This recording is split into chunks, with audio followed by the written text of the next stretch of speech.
সংবাদপত্রের মাধ্যমে আমরা জানতে পারছি যে 7 কলেজকে একসাথে বিশ্ববিদ্যালয় করানোর একটি ওনারা সিদ্ধান্ত নিচ্ছেন। আমরা স্পষ্টভাবে এখান থেকে জানিয়ে দিচ্ছি, তিতুমির কলেজ বাকি 6 কলেজের সাথে একই দাবির মধ্যে নেই। 6 কলেজ তাদের কেন্দ্রীয় বিশ্ববিদ্যালয়ের জন্য আন্দোলন করতেছেন এবং আমরা তাদের আন্দোলনকে সাধুবাদ জানাই। তিতুমির কলেজের সাথে তাদের কোনো সাংঘর্ষিক অবস্থান নেই। তারা তাদের আন্দোলনে আছেন, আমরা আমাদের আন্দোলনে আছি। আমাদের তিতুমিরের স্পষ্ট দাবি এবং আমাদের আন্দোলন হচ্ছে তিতুমিরকে আলাদাভাবে স্বতন্ত্র বিশ্ববিদ্যালয় করতে হবে। না এই পর্যন্ত সরকার থেকে বা মন্ত্রণালয় থেকে কোনো ধরনের মেসেজ আমরা পাই নাই।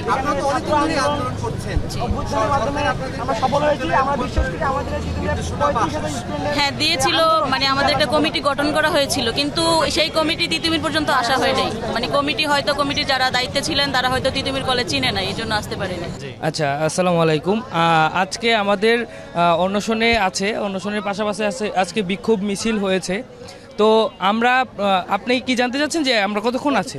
আমরা কালকে থেকে অনশনে আছে কিছু শিক্ষার্থী। আমি 3য় বর্ষের শিক্ষার্থী, আমার কিছু সহপাঠীরা আছে পরীক্ষা দিয়ে এসে এখানে বসছে।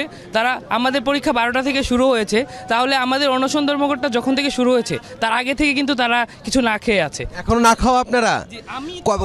কতজন? আমরা এখানে 5-6 জনের মতো আছি।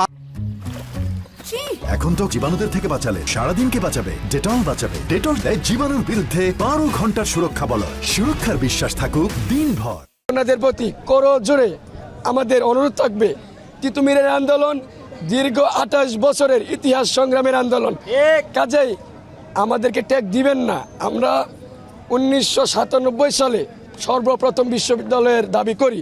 আমরা বলতে আমাদের সাবেক তিতুমিরিয়ানরা সেই দাবির প্রেক্ষিতে 1998 সালে আমাদের এখান থেকে ইন্টারমিডিয়েট তুলে নেয়, কারণ একটাই, যাতে পরবর্তীতে থেকে বিশ্ববিদ্যালয় করা যায় তার একটা রূপরেখা তারা তৈরি করে। এরপরে সরকার 2005 সালে চিন্তা করে উত্তরে তিতুমির, দক্ষিণে জগন্নাথ, এই দুটিকে বিশ্ববিদ্যালয় করবেন, কিন্তু রাজনৈতিক সহ নানান কারণে, জানা অজানা নানান কারণে তিতুমিরকে আর বিশ্ববিদ্যালয় করা হয়নি। এরপর 2008 সালে আমরা আবারও এই আন্দোলন করি, তারপর 14 সালেও আন্দোলন করি। এর ফুটেজ মিডিয়ার কাছে আছে, আপনারা গাতলে খুঁজতে পারবেন। আগামীকাল বিকাল 5টা থেকে ওনারা অনশনে বসছে। এখন তো দেখতেই পাচ্ছেন ওনাদের অবস্থা, ওনারা সবাই অসুস্থ হয়ে পড়ছে। তারপরে হচ্ছে আমাদের কলেজ থেকে একটা মেডিকেল টিম পাঠায় নাই। এখন আমরাও মেডিকেল টিমের সাথে যোগাযোগ করার চেষ্টা করছি ওনাদের শারীরিক অবস্থা পরীক্ষা করার জন্য। এখন সরকার থেকে আমরা পাইনি। আমরা কিছুদিন আগে আমরা করছি, আমরা এখানে যেভাবে আমরা প্রতিটা ছাত্ররা বাইরে যেভাবে পড়ে আছি, প্রিন্সিপাল এসে মিডিয়ার সামনে কথা বলে চলে গেছে। কেন আমাদের দেখলো না? তারা কেন ভিতরে গান বাজনা করে? আমাদের এক্সামের সময় তারা কোনো কথা বলে না। এটা আমরা বিচার চাই।